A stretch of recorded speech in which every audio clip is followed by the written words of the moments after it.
Salut tout le monde, donc c'est Collins. Ça va bientôt faire 11 mois que je suis sous testostérone et ça fait 6 semaines aujourd'hui que j'ai eu ma torsoplastie. Donc je me suis dit que ce serait sympathique de faire une petite vidéo pour expliquer un peu comment se sont passées l'opération, comment se sont passés les premiers jours et les semaines qui ont suivi l'opération aussi, les soins médicaux, voilà au niveau de la douleur, ce que j'ai pu ressentir, si maintenant j'ai encore des problèmes, s'il y a eu des hématomes conséquents, etc.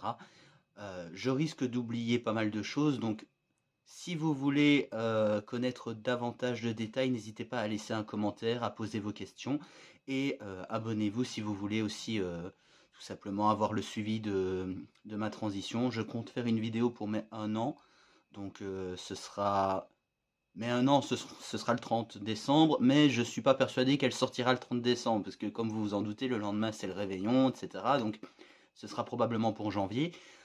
Mais voilà. Donc en ce qui concerne l'opération, j'ai été opéré le 12 octobre de cette année, le 12 octobre 2022, c'était un mercredi. J'ai déjà sorti une vidéo sur l'opération en elle-même, un vlog voilà, qui expliquait comment s'était passé l'entrée à l'hôpital, voilà, les soins que j'avais eus sur place, le temps d'attente, etc. Donc je vais plutôt partir du 15 octobre, donc c'est la date de ma sortie. Donc je suis rentré le mercredi, j'ai eu mon opération donc au soir, et quand on m'a retiré les drains, donc c'est-à-dire samedi matin, j'ai pu rentrer chez moi. Une fois rentré, j'ai passé la plupart de mon temps à dormir, parce qu'il faut savoir une chose, c'est que moi, j'ai pratiquement ressenti aucune douleur. Donc j'ai arrêté les antidouleurs, je pense que c'était déjà le vendredi avant ma sortie, donc 2 jours après l'opération, je ne demandais déjà plus d'antidouleurs. J'ai juste continué les anti-inflammatoires parce que je me suis dit que c'était quand même important d'éviter que ça ne gonfle, etc. Donc une fois rentré, je n'ai pris absolument aucun médicament, mais par contre, c'est vrai que j'étais vraiment très fatigué. Je pense que c'est un des effets voilà, de l'anesthésie générale, je ne retrouvais pas le mot. Donc une fois que je suis rentré, j'ai dormi oui, la plupart du temps. Le mardi, donc le 18 octobre, le mardi qui a suivi, je devais revoir le chirurgien pour voir un peu comment ça se passait, qu'il m'explique pour les pansements, etc. Parce qu'il faut savoir qu'une fois que je suis rentré, moi j'ai touché à rien du tout, hein. La seule chose que j'ai fait, c'est que moi je suis donc rentré le samedi. J'ai juste retiré la ceinture de temps à autre, juste parce que voilà, c'est toujours kiffant de voir le torse plat, même si ça ressemblait pas à grand chose à ce moment-là. J'avais les pansements qui prenaient vraiment la plupart de mes pecs, et j'avais encore la colle sur les cicatrices. Donc en soi, on voyait rien, mais on pouvait quand même voir le torse. Et ça, c'est super agréable. Donc c'est la seule chose que j'ai faite. Euh, le mardi, je suis donc allé voir mon chirurgien. Il a enlevé les compresses, donc j'ai pu voir pour la première fois la greffe de téton. C'est c'est un peu étrange en fait parce que je les ai pas vus moi-même, je les ai vus en photo dans le sens où ma compagne était avec moi et comme j'étais allongé et que les tétons sont vraiment placés bah, correctement, c'est-à-dire vraiment sur le pec et que bah, j'avais fait quand même un petit peu de sport, ils étaient cachés en fait donc vraiment quand on est couché et qu'on regarde vers le bas, je pouvais voir un petit peu de rouge, mais vraiment tout en bas. Il aurait fallu que je me penche pour voir vraiment les tétons correctement. Mais comme j'avais l'infirmière et le chirurgien qui étaient penchés sur moi au même moment pour retirer les fils, etc., bah, j'ai pas vu.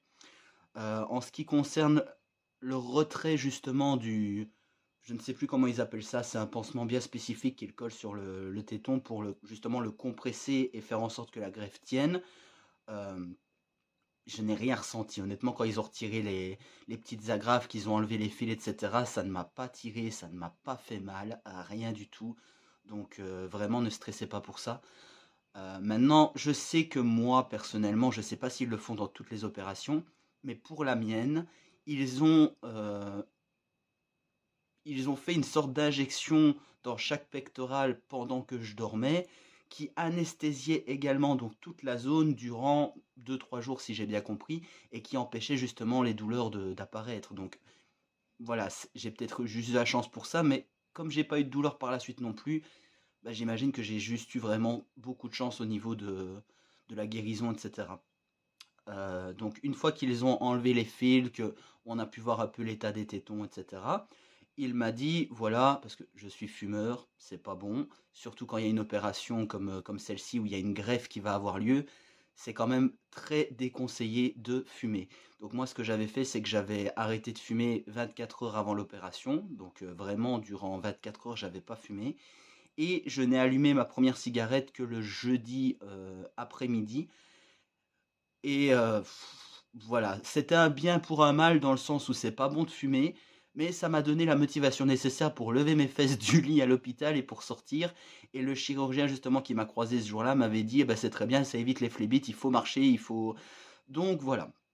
Cela étant dit, quand je suis allé le voir, il m'a quand même conseillé, de continuer à faire attention parce que les greffes prennent du temps. C'est-à-dire que les tétons, les mamelons et cetera sont encore très fragiles, pendant une dizaine de jours après l'opération. Donc quand moi je l'ai vu le mardi, il m'a dit: «Voilà, il faut revenir vendredi», donc pas de cette semaine-là, mais le vendredi d'après pour revoir si la greffe prenait bien et jusque-là, vraiment diminuer au maximum ma consommation de tabac. Donc pour ceux qui fument, voilà, il faut quand même faire attention. C'est un risque, ça voilà, c'est les nécroses, c'est affaire réelle et vous risquez de perdre vos tétons si vous ne faites pas un minimum attention. Donc vraiment, faites attention à ça. Si on vous dit limiter ou arrêter la consommation de tabac, écoutez votre chirurgien parce que pour certains, ce sera pas très grave. Pour d'autres, de ne pas avoir de tétons à la fin, bah, c'est esthétiquement parlant, c'est pas le meilleur. Donc voilà. Donc quand je suis parti de là, il m'a dit qu'il fallait alors que je me procure des compresses, que je me procure de l'isobétadine aussi pour, voilà, pour tout ce qui est, bah, nettoyage de la plaie tout simplement et à éviter les infections et soit j'avais une infirmière à domicile, donc là, il fallait prendre contact avec ma mutuelle, ce que je n'ai pas fait. Soit, ben, comme moi, j'ai un médecin traitant qui est vraiment fabuleux et en plus, elle est disponible, très régulièrement, donc ça, c'est bien. Bon, elle n'était pas là cette semaine-là, donc j'ai fait appel à une de ses confrères. J'y suis allé tous les 2 jours pour que justement cette personne-là, donc du mardi 15 au vendredi d'après 10 jours plus tard, tous les 2 jours, me change mes compresses, nettoie la plaie et me mette de nouvelles compresses. Donc à partir de là, vous êtes tranquille, vous avez rien à faire, vous demandez juste que tous les 2 jours, une personne qualifiée vous change vos pansements. Bien évidemment, pas de douche, même si moi, elle m'a mis voilà, des pansements qui pouvaient aller sous l'eau, mais mon chirurgien m'avait dit pas de douche, donc pas de douche, toilette de chat comme on appelle, donc vous prenez un gant de toilette, un l'évier, euh, voilà, vous massez la zone, pas mettre de l'eau sur les cicatrices bien évidemment. Donc les pansements ont été changés tous les 2 jours en ce qui concerne les tétons, mais en ce qui concerne les cicatrices en elles-mêmes, je n'ai pas pu voir le résultat avant le fameux vendredi, tout simplement parce que, il y avait encore cette fameuse colle qu'ils utilisent pour que, les deux morceaux, si vous voulez, de peau qu'on a recousus tiennent bien ensemble, éviter que ça ne se déforme, que ça ne s'élargisse ou que, bah, ça craque tout simplement. Donc ils avaient mis de la colle et cette colle, bah, commençait à se retirer d'elle-même au bout de peut-être 6-7 jours après mon opération, mais il faut surtout pas y toucher, il faut pas tirer, il faut rien faire.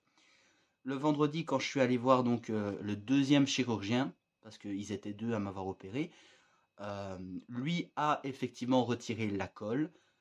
Et c'est ce jour-là, vous avez dû le voir si vous avez suivi un petit peu dans ma vidéo précédente, c'est ce jour-là qu'on m'a vraiment bien nettoyé entre guillemets à l'alcool, c'est peut-être pas de l'alcool pur bien évidemment, mais qu'on a nettoyé vraiment les cicatrices et qu'on a enlevé les croûtes des tétons pour voir un peu l'aspect que ça avait. Et c'est la première fois que j'ai pu vraiment me lever, me regarder dans le miroir et voir, bah, voir mon torse sans, voilà, quasiment sans plus aucune croûte, sans rien, et voir ce que ça donnait. Donc là, on était déjà à un peu plus de 2 semaines post-opératoire. Les résultats étaient pas encore, géniaux évidemment puisque ça ne faisait que 2 semaines, donc oui, j'avais plus de croûte, j'avais plus rien, mais par contre, surtout ne paniquez pas, mais votre torse va rester gonflé un moment après l'opération. Donc bien évidemment, c'est de moins en moins gonflé, mais ça laisse toujours un aspect qui n'est pas tout à fait naturel. Donc voilà, vous allez voir que Vous allez avoir l'impression qu'un téton est un peu plus haut que l'autre parce que votre muscle pectoral est d'un côté plus défini et de l'autre, bah, il y a peut-être encore un hématome qui est présent, donc ça va le surélever, ça va. Voilà, au niveau des cicatrices, j'ai eu un problème parce que lors de ma toilette à l'hôpital, l'infirmière qui s'est occupée de moi a fait une chose qu'elle n'aurait pas dû. Elle m'a mise sur le côté, ce qui a tiré sur mon drain et a formé un hématome, donc vraiment sous-cutané au niveau de la cicatrice du drain. Et à cause de ça, j'ai une petite déformation qui, voilà, qui s'est résorbée assez rapidement, hein. J'avais une boule qui, bon, un peu comme partout ailleurs, n'était pas alarmante, mais esthétiquement parlant, elle n'aurait pas dû arriver à cet endroit-là et du coup ma peau, s'est un peu distendue, on va dire. Donc ça forme un petit pli qui, je pense, va disparaître de lui-même en se remettant au sport et cetera, donc il y a pas de problème. Bien évidemment, je vais vous montrer à la fin de la vidéo à quoi ressemble mon torse maintenant, puisque c'est 6 semaines post-op et que j'ai vu mon chirurgien hier, hein. Donc voilà, donc ce vendredi-là, j'ai vu pour la première fois mes cicatrices et autres. Et à partir de là, on m'a dit les compresses, c'est plus nécessaire. Donc au niveau des tétons, voilà, faut bien laisser aérer. Mais par contre, il faut hydrater un maximum. Donc je pouvais reprendre des douches, mais après chaque douche, je devais toujours bien hydrater, bien masser la zone et de là remettre ce qu'on appelle un sparadrap siliconé. Donc en tout cas ici en Belgique, c'est comme ça que ça s'appelle et je pense qu'en France on les vend aussi. C'est ceci, pardon, donc ceci. Et alors ça c'est à appliquer sur la cicatrice et à changer on va dire tous les 2 3 jours. Donc on peut prendre une douche, on masse, on hydrate, on met ceci. Et surtout, durant le premier mois après l'opération, même si c'est très contraignant, on continue de porter la fameuse ceinture compressive H24. Donc moi, on m'a dit que je pouvais la retirer, on va dire, une demi-heure, 1 heure par jour, même un peu plus si vraiment on est dans le divan, qu'on ne bouge pas, il n'y a pas de souci. Mais à éviter au maximum parce que c'est ce qui permet justement aux tissus et aux muscles de bien se remettre, que voilà, que la cicatrisation, l'opération, tout ça se déroule comme il faut et que bah, les pecs restent en place, entre guillemets. Parce que si maintenant il n'y a rien pour soutenir, je pense que bah, ça peut former des choses pas très, hein, pas très esthétiques, un peu de peau qui descend, un peu de... Donc surtout bien porter on va dire le boléro pendant 1 mois minimum. Donc moi quand j'ai revu le chirurgien le vendredi, il m'a dit on se revoit dans 3 semaines. Donc c'était techniquement oui, mardi dernier, le 15, que je devais le revoir. Bon, j'ai eu un petit contretemps, donc j'ai dû reporter à ce mardi-ci. Mais j'ai quand même arrêté de porter de moi-même le boléro après. J'ai attendu vraiment 1 mois, donc pas 4 semaines, 1 mois, c'est un petit peu plus long. Donc c'est-à-dire que j'ai arrêté de le porter à partir du 12 ou du 13 novembre. Et j'ai arrêté parce que moi, j'avais plus aucune douleur et que personnellement, je pense que tout tenait correctement, il n'y avait plus de problème. Si maintenant vous avez le moindre étirement, que vous avez le moindre doute, que vous êtes gêné ou que vous êtes simplement inquiet parce qu'il y aurait un mauvais coup ou autre, si vous prenez des transports en commun ou quoi que ce soit, gardez-le. Gardez-le jusqu'à ce que vous revoyiez votre chirurgien et qu'il vous dise bien, voilà, tu peux le retirer, il n'y a pas de souci. Moi, je l'ai enlevé à 4 semaines, enfin à 1 mois, et j'ai eu aucun problème. Je crois que j'ai même continué à le porter quand même 2 3 jours pendant que je dormais, juste pour me rassurer, même si techniquement vous n'en avez plus besoin. Et à partir de là, eh bien continuer à masser, hydrater les cicatrices et les tétons et toujours appliquer ceci. Euh, voilà, donc comme j'ai pas pu m'y rendre mardi 15, j'y suis allé hier. Donc là, je n'avais plus que les fameux pansements siliconés. Et mon chirurgien m'a dit, voilà, normalement ça prend 3 à 6 mois pour que, on va dire, l'effet final, l'allure finale du torse soit vraiment bien là. Donc il y a encore quelques petits gonflements, il y a encore, voilà, les cicatrices sont encore un peu rouges et elles peuvent encore un peu rougir, mais ce n'est pas alarmant. Et il m'a dit, alors en ce qui concerne les soins, ben, il y a toujours besoin de bien hydrater, bien masser pour justement que les cicatrices se résorbent, pour que les gonflements disparaissent aussi. Les mini hématomes, les petites boules qu'on peut rencontrer, il faut bien masser, il ne faut pas avoir peur d'y aller et continuer à appliquer encore ceci quelques semaines parce que c'est un médicament. De toute façon, ce n'est pas gênant en soi parce que bah, une fois qu'il est posé, je veux dire, c'est invisible sous un vêtement, vous ne le sentez pas. Pour ceux qui utilisent des transtep, c'est exactement le même principe. Voilà, vous le collez, vous êtes tranquille et c'est tout. Ça ne dérange pas. Même quand vous êtes torse nu, personnellement, ça ne me choque pas de voir ça, parce que je me dis que c'est pour un mieux et que on voit quand même le torse. C'est pas comme quand on mettait du transtape et qu'à partir de là, ben, on voyait que c'était compressé, qu'il y avait quelque chose, que voilà, il n'y a aucune dysphorie à avoir, c'est purement médical. En tout cas, moi, ça ne me dérange pas, mais c'est important. Donc voilà. Je lui ai quand même posé la question, comme on était à 6 semaines, je peux reprendre des bains. Donc voilà, pour ceux qui se posent la question, les bains ou immerger les cicatrices, ça peut être à partir de 6 semaines. Maintenant, je suppose que ça dépend aussi le niveau de guérison. Peut-être que si vous n'avez pas une bonne cicatrisation, vous devrez attendre davantage, mais à voir avec le chirurgien. Et ce dont moi je suis surtout très content, parce que ce mois a été extrêmement pénible par rapport à ça, c'est que je peux reprendre le sport. Donc il m'a pas donné de contre-indication ni autre, il m'a dit tu reprends le sport comme tu veux, il n'y a pas de souci. Bon, maintenant il faut se douter qu'après un mois et demi d'arrêt minimum, vous n'allez pas reprendre vos activités comme vous le faisiez autrefois. Ce ne sera pas le même niveau parce qu'il y a quand même eu une perte musculaire, c'est certain. À un mois et demi à ne rien faire, bah, voilà, c'est inévitable. Moi, ce que je vous conseillerais, c'est quand vous vous sentez apte, n'hésitez pas à aller faire des balades, à aller marcher, parce que ça ne comptera en rien votre torse. Donc, ça reste du cardio, ça reste voilà, une activité physique. Allez vous balader un maximum. euh, Montez les escaliers, descendez-les, je ne sais pas, trouver quelque chose pour vous maintenir un minimum en bonne santé. Parce que moi, je ne l'ai pas forcément fait. Et à cause de ça, ben, je vous raconte pas, quand j'ai dû recommencer à marcher pour aller prendre les transports en commun ou autre, ben, j'étais quand même fatigué assez rapidement, alors que ça fait des années que je pratique une activité physique plus ou moins régulière et que ben, malgré que je sois fumeur, j'étais pas essoufflé comme ça de base. Donc maintenant, ça commence à revenir à la normale, mais n'hésitez pas, pratiquer une activité physique toute petite, comme la marche à pied, pendant que vous vous guérissez. De toute façon, les 2 premières semaines, vous ne pourrez rien faire parce que moi, j'ai été pratiquement tout le long couché, à dormir. Il fallait que je récupère. Et après ça, trouvez une activité qui va vous passer le temps parce que ça va vous paraître très long sinon. Moi, c'était Netflix, c'était jouer à la console ou quelque chose comme ça. De toute façon, on ne sait pas faire grand-chose d'autre. Donc, trouvez quelque chose pour vous occuper, prévoyez-le bien avant l'opération, mettez tout en place parce qu'après, vous pourrez même plus rien faire. Donc, voilà. Euh, je pense que c'est à peu près tout. Donc voilà, oui, je pense que j'ai fait le tour.